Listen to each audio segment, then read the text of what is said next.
평안히 주무셨습니까? 오늘 아침에는 고린도후서 1장 23절부터 2장 13절까지 어제에 이어서 바울이 고린도를 방문하는 계획이 왜 변경되었는지에 대해서 변론하는 부분인데요. 그 두 번째 시간 같이 한번 살펴보도록 하겠습니다. 어제 바울이 고린도를 직접 방문하지 않고 대신 편지를 쓴 것에 대해서 이야기를 했는데요. 그것은 바로 고린도 교회를 아끼기 때문이다, 이렇게 이야기를 했었습니다. 오늘은 그 이후에 후속 조치로 눈물의 편지를 보낸 것, 그리고 왜 그 눈물의 편지를 보내는지에 대해서 설명하고 있는데요. 바울은 직접 방문하는 것 대신에 고린도 교회에 편지를 보내는 것을 선택하는데, 그 이유는 뭐냐면 자신이 직접 방문하는 것보다 교회를 위해서 보다 유익한 길을 편지를 보내는 것으로 판단하죠.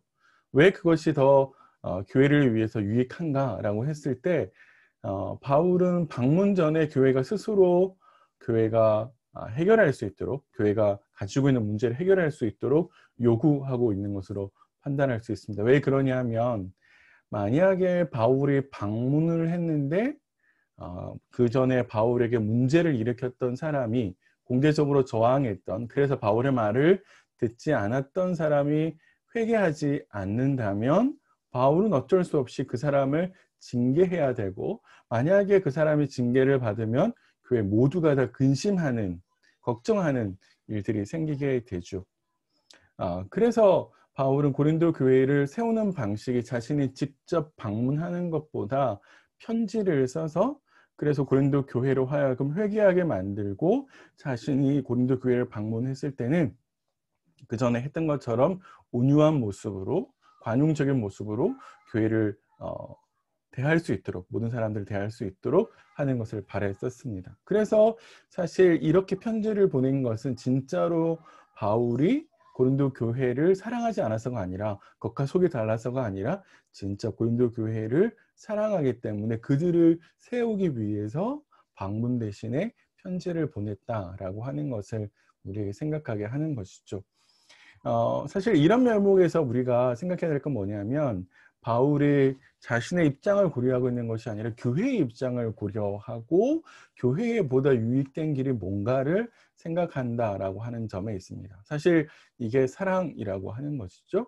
사랑은 나의 입장보다 상대의 입장을 먼저 더 고려하는 거잖아요. 그런 모습에 있어서 내 안에 상대를 배려하고 상대의 입장을 생각하고 또 상대에게 더 유익한 게 뭘까? 라고 하는 것, 그런 것은 어떤 모습일까 한번 오늘 하루 생각해 보시면 좋을 것 같고, 어떤 일을 행하기 전에 이 사람에게 이게 뭐가 더 좋을까 한번 생각해 보셨으면 좋겠고요. 두 번째는, 사실 이런 판단을 바울이 그냥 내린 것이 아니라 고민하면서 찾은 대안이라고 볼 수 있죠. 우리 어떤 일을 하면서 열정도 굉장히 중요하지만, 더 중요한 것은 이 열정이 지혜롭게 때와 상황에 맞추어서 발휘되는 것이 필요합니다. 그런 면에 있어서 사실 나는 대안 없는 비판만 계속 하고 있는 것 아닌가? 또는 내가 일하는 방식이 너무 열정만 찾아서 지혜를 발휘하지는 못하는 거 아닌가? 그런 거 한번 좀 아침에 생각하셨으면 좋겠습니다. 자, 그리고 나서 편지를 보내고 난 다음에 바울은 이 사람에 대해서, 교회 안에서 문제를 일으킨 사람에 대해서 후속 조치를 요구하는데요.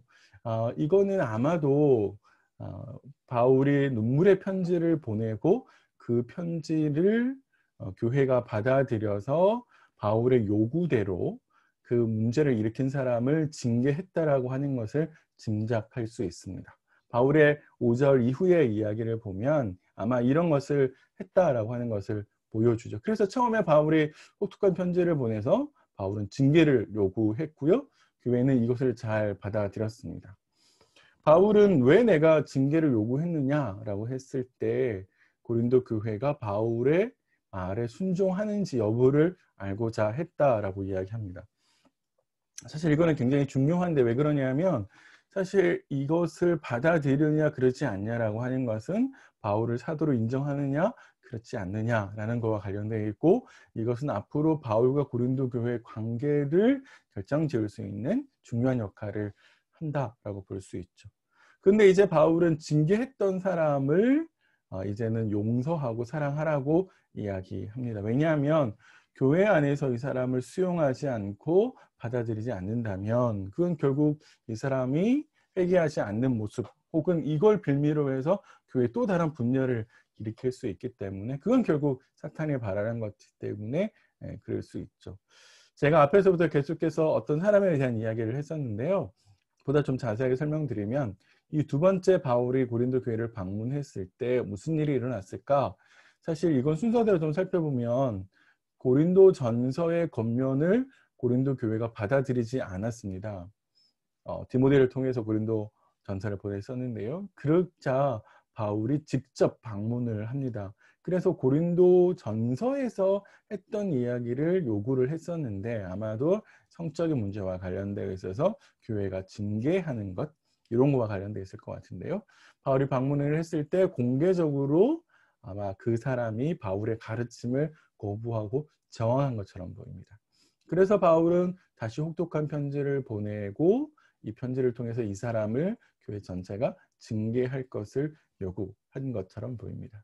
요거를 통해서 우리가 좀 생각할 게 있는데 그건 뭐냐면 사실은 바울이 두 번째 방문에서 근심하게 된 것은 거부하는 사람들이 있었잖아요. 우리 공동체 그리고 나는 사역자들의 진심 어린 충고와 권면을 잘 수용하고 있을까? 우리를 위해서 하는 이야기, 나를 위해서 하는 이야기를 얼마나 잘 받아들이고 있을까 한번 생각해 보시면 좋을 것 같고요. 더 나아가서 징계받은 이에 대해서 우리는 어떤 태도로 대하는 것도 한번 생각해 보세요.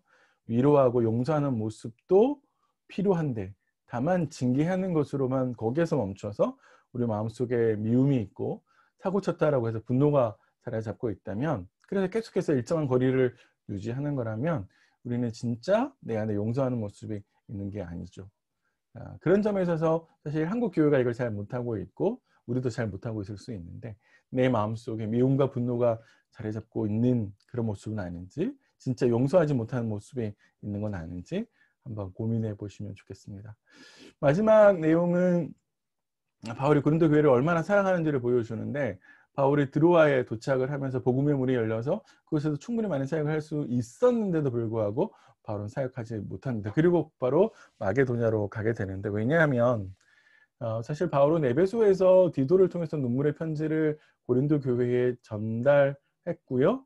또 이에 대한 보고를 이 눈물의 편지에 대한 보고를 드로아에서 받기로 했습니다. 그런데 바울이 드로아에 도착할 때까지 디도가 도착하지 못했죠. 그래서 사실은 눈물의 편지에 대한 고린도 교회의 반응을 듣지 못했습니다. 그래서 안타깝게도 나중에 이제 7장 4절 이후에 가면 마게도냐에 가서 이 소식을 듣게 됐다라고 하는 것을 확인할 수 있죠. 자, 오늘은 저희가 크게 또 세 가지를 생각을 했었습니다. 내 안에 형제를 향한 진심으로 용서하고 위로하고 사랑하는 마음이 있을까 한번 생각해 보시라고 말씀드렸고요. 또 어떤 일을 처리함에 있어서 내가 너무 열정만으로 혹은 대안 없는 비판만 하고 있는 것 아닌가? 이런 것도 좀 생각해 보자라고 이야기를 했었고요. 그리고 사랑의 모습, 상대를 배려하고 또 상대의 입장을 생각하고 또 상대의 입장에서 뭔가를 결정하는 그런 태도들이 필요하다라고 말씀을 드렸습니다. 오늘 이렇게 세 가지 말씀 생각하시면서 하루 또 승리하시고요. 또 하루 하나님 말씀 안에서 평안하셨으면 좋겠습니다. 내일 아침에 다시 뵙겠습니다.